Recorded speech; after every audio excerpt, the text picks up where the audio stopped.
Assalamualaikum warahmatullahi wabarakatuh, teman-teman di dunia jagat maya ya. Hari ini malam ini kita mau ngobrol sama seorang, ada labelnya sekarang di depan, dokter ya, Dokter Natasha Nagar Perwida. Oke, bagus panggil aja Kanata ya. Kanata, mungkin pertanyaan pertama nih ya, apakah yang menarik dari sisi dunia kedokteran? Yang menarik untuk kita masuk ke dunia kedokteran atau ketika sudah berada di kedokteran? Dua-duanya, dua-duanya. Oh iya. Hmm, yang menarik mungkin kalau untuk saya pribadi, eh, orangnya saya kan suka berkomunikasi ya dengan orang lain gitu. Saya senang buat bicara sama orang lain. Terlebih lagi senang kalau bisa membantu orang lain ya. Dalam apapun nggak harus dari dokter aja gitu. Cuman saya rasa di dokter itu saya bisa lebih bermanfaat karena saya senang komunikasi, saya pengen juga ngebantu orang. Ya itu sih, intinya kalau awal masuk ke dokterannya karena itu. Lalu yang menarik dari dunia kedokteran itu, kita itu ada sebutannya never ending studies. Jadi maksudnya apa? Maksudnya itu, ya setiap tahunnya itu pasti ada ilmu yang berkembang. Dari berbagai macam penyakit, itu pasti ilmunya selalu update. Ada aja obat yang terbaru, ada aja terapi terbaru yang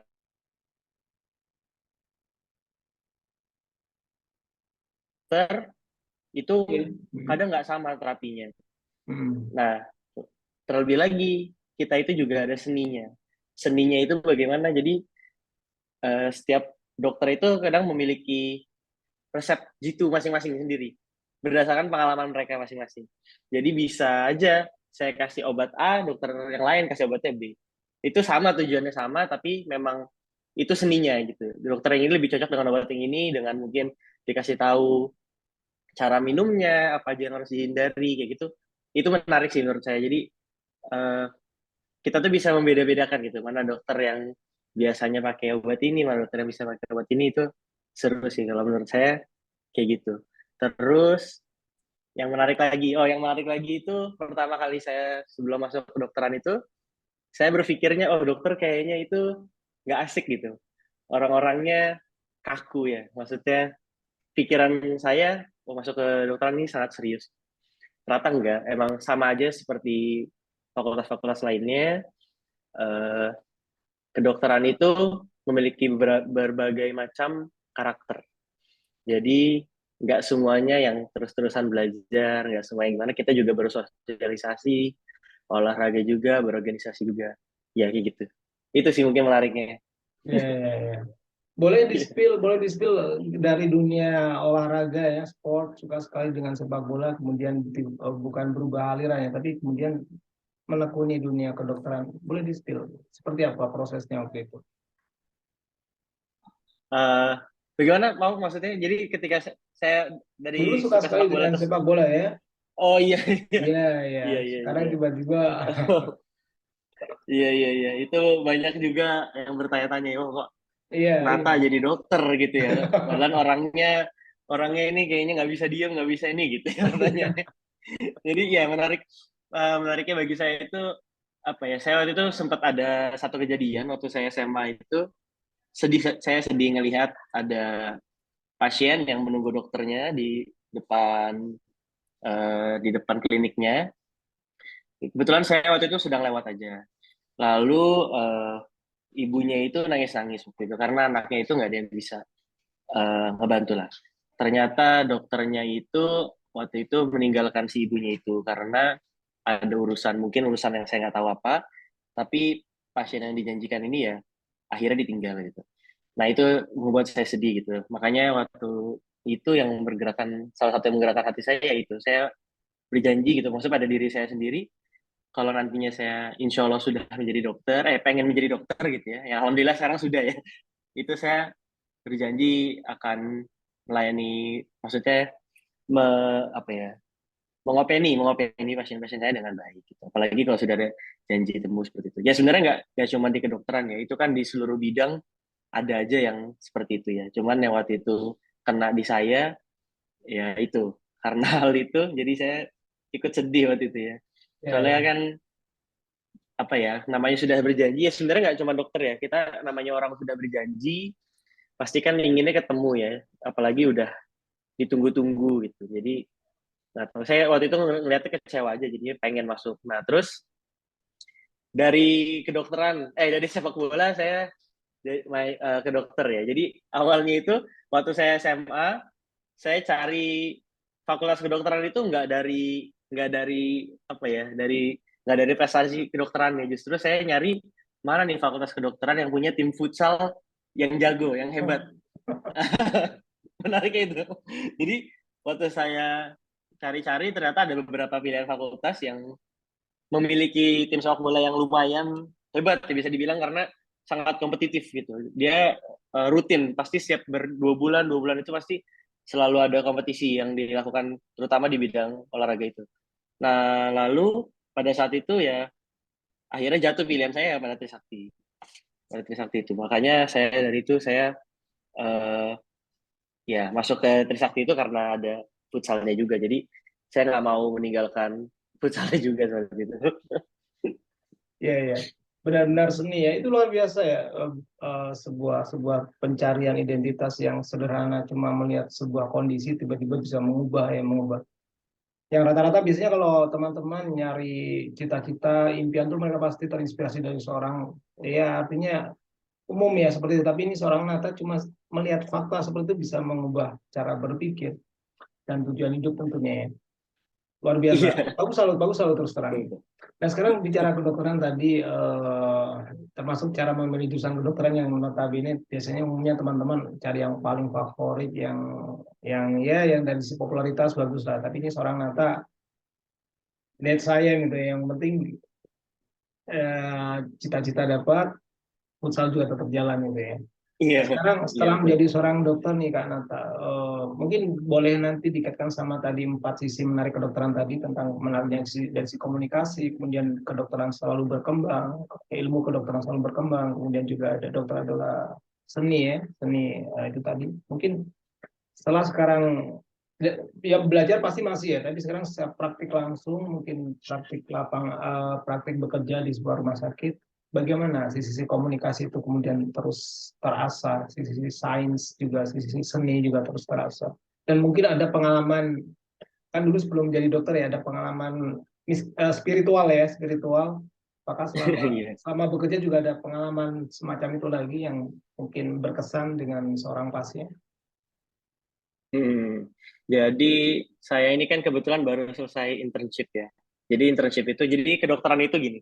Buat teman-teman yang belum tahu, kedokteran itu Hmm. kita 7 semester, Hmm. yaitu 3,5 tahun. Hmm. Setelah 7 semester itu kita dapat gelar sarjana kedokteran. Nah, sarjana kedokteran itu kita nggak boleh praktek, belum boleh ngapa-ngapain. Ada yang memilih untuk melanjutkan klinis, untuk menjadi dokter, untuk mendapatkan gelar dokter di depannya. Ada yang berhenti sampai sarjana kedokteran, lalu ngambil manajemen rumah sakit biasanya. Hmm. Ada yang seperti itu. Jadi kalau manajemen rumah sakit di struktural, kalau dokter kita yang di garda terdepan lah, di lini terdepan untuk menerima pasien seperti itu.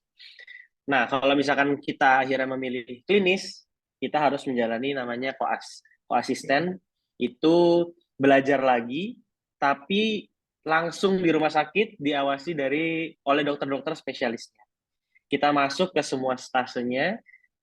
Stase itu ada, saya lupa, kalau salah ada 13 atau 14. Jadi kalau stase itu kita ambil contoh aja, ada penyakit dalam, ada anak, ada Hmm. bedah, seperti itu kita masuk semuanya. Ada stase yang mayor. Mayor itu yang tadi saya bilang besar itu penyakit dalam, anak, bedah, penyakit dalam, anak, bedah, dan aduh satu lagi apa saya lupa. Nah itu pokoknya itu 10 minggu kalau saya waktu itu. Hmm.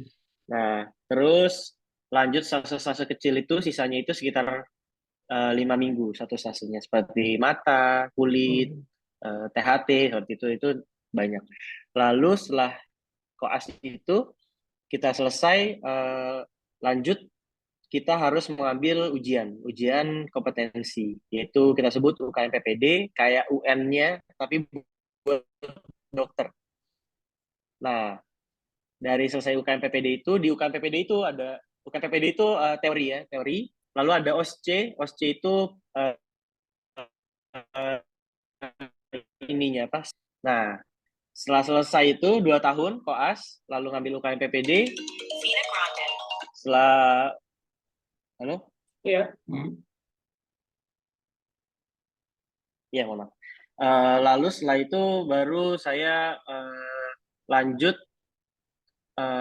ngambil apa namanya, internship ya, internship. Jadi setelah kita lulus UKM PPD itu, kita sudah punya gelar dokter di depannya, lulus nyatakan jadi dokter, tapi belum bisa praktek. Nah, setelah itu makanya kita harus internship dulu. Internship itu 1 tahun. 1 tahun internshipnya. Setelah internship itu, baru kita lanjut eh, jadi dokter yang boleh praktek. Nah ini sekarang saya baru bisa praktek itu saat ini. Kalau misalkan sebelum sebelum internship itu saya belum boleh praktek seperti itu. Nah kalau untuk pengalamannya komunikasi dulu ya berarti ya dari komunikasi itu sangat terpakai ya. Terpakainya bagaimana ya di kan kita bagaimana cara kita berbicara pada pasien ya. Kalau saya pribadi saya lebih suka memberitahu apa yang tidak boleh dulu, apa yang harus dirubah, baru obat. Jadi kalau menurut saya kalau gaya gaya hidupnya belum berubah, makanannya kita belum berubah juga, atau misalnya kebiasaan-kebiasaan kita belum berubah, penyakit itu pasti akan kembali lagi. Kita ambil contoh misalkan tipes. Tipes itu kan karena kotor ya, bakteri.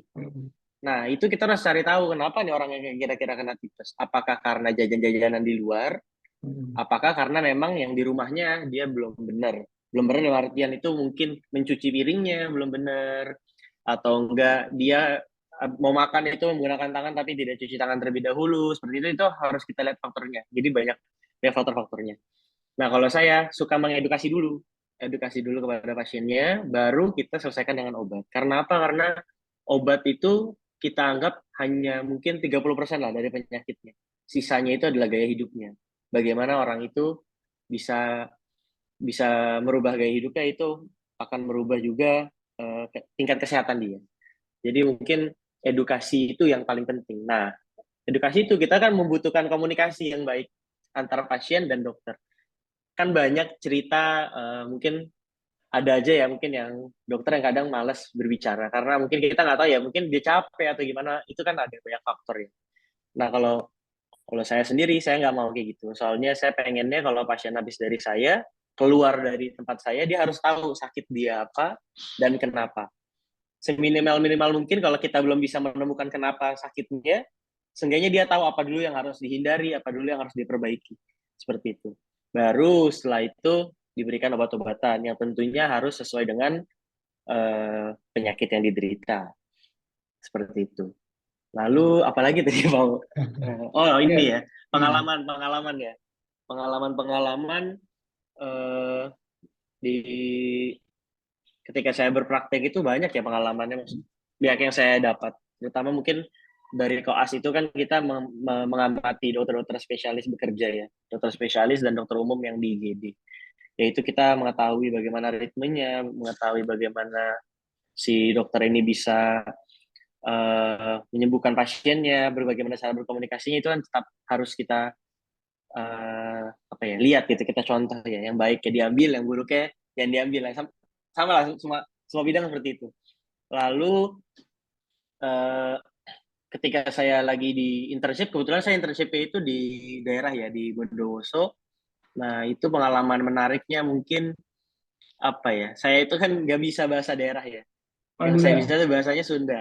Iya, di sana itu bahasa Madura. Jadi banyak pasien di sana yang benar-benar bisanya bahasa Madura aja, tapi nggak bisa sama sekali bahasa Indonesia. Nah, itu tantangan sendiri bagi saya. Jadi kalau saya sendiri waktu itu, kalau ada orang yang benar-benar bahasa Madura saja nggak ngerti bahasa Indonesia, ya saya minta tolong sama ibu-ibu perawatnya paling sering Ya. itu untuk mentranslate dulu apa, baru saya komunikasikan lagi dengan dokter. Jadi komunikasi 3 arah. Seperti itu sih. Tapi kalau misalkan yang paling saya senang mungkin ya itu, karena merawat pasien ya. Misalkan di puskesmas itu kita kan harus merawat pasien dengan baik. Nah itu cukup cukup saya bisa ngelihat pasiennya itu dari cemberut, maksudnya kesakitan, sampai kembali lagi ke saya itu sudah tersenyum, sudah senang, itu udah cukup banget sih buat saya. Maksudnya itu saya rasa ya berhasil lah. Maksudnya Iya, berhasil, iya, iya. ya kita kan pengennya membuat bahagia ya orang yang datang ke kita yang dengan kondisi yang tidak enak menjadi enak. Seperti itu. Iya. Oke, the last question ya. Pertanyaan terakhir mungkin. Ya, Hmm. Kanata mungkin empat hal buat teman-teman supaya mereka bisa menjaga imun pasca pandemi. Kira-kira 4 hal gaya hidup apa yang perlu dipertahankan? 4 hal yang perlu kita pertahankan. Iya. Kalau saya, gaya hidup kita dulu yang pertama ya. Contohnya tidak begadang. Tuh, Hmm. tidak begadang. Karena begadang itu benar-benar menurunkan imun kita. Hmm. Menurunkan imun karena kan ya kalau kita kaitkan dengan agama kan juga Nabi kan menyarankan kalau malam itu Hmm. harusnya kita Istirahat. istirahat. Hmm. Ya itu saatnya tubuh kita itu beristirahat juga lah. Jangan sampai diforsir seperti itu. Lalu berolahraga itu penting Ya. buat naikkan imun. Minimal Hmm. kalau saya mungkin kalau orang sekarang kan 3 kali sehari itu susah, ya 2 kali seminggu aja. Maksudnya 3 kali seminggu itu susah ya berarti 2 kali seminggu aja sudah Hmm. cukup. Cuman minimal 30 menit memang kalau berolahraga.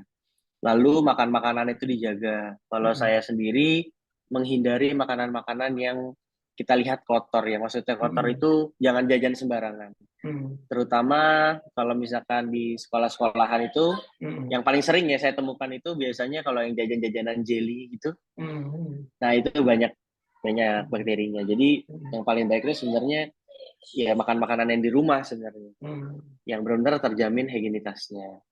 Lalu mungkin suplemen vitamin boleh, tapi ya Hmm. nggak perlu selalu. Itu kan tambahan daya imun kita aja ya. Daya imun. Iya, itu aja sih saya biasanya Pak. Terima kasih banyak, ini sudah konsultasi sama seorang Iya, dokter bermenit-menit. Semoga bermanfaat ya buat teman-teman. Terima kasih banyak Kak Nata, semoga sehat. Sudah punya buah hati sepertinya ya? sudah ada. Ini anak saya sudah ada. Alhamdulillah. Ini dia lagi nangis dari tadi Pak. Masya Allah. Berapa bulan? Berapa bulan? Ini sekarang 2 bulan, 2 bulan setengah. 2 bulan. Namanya siapa? Iya, namanya Kalanat Kayana Arkasena.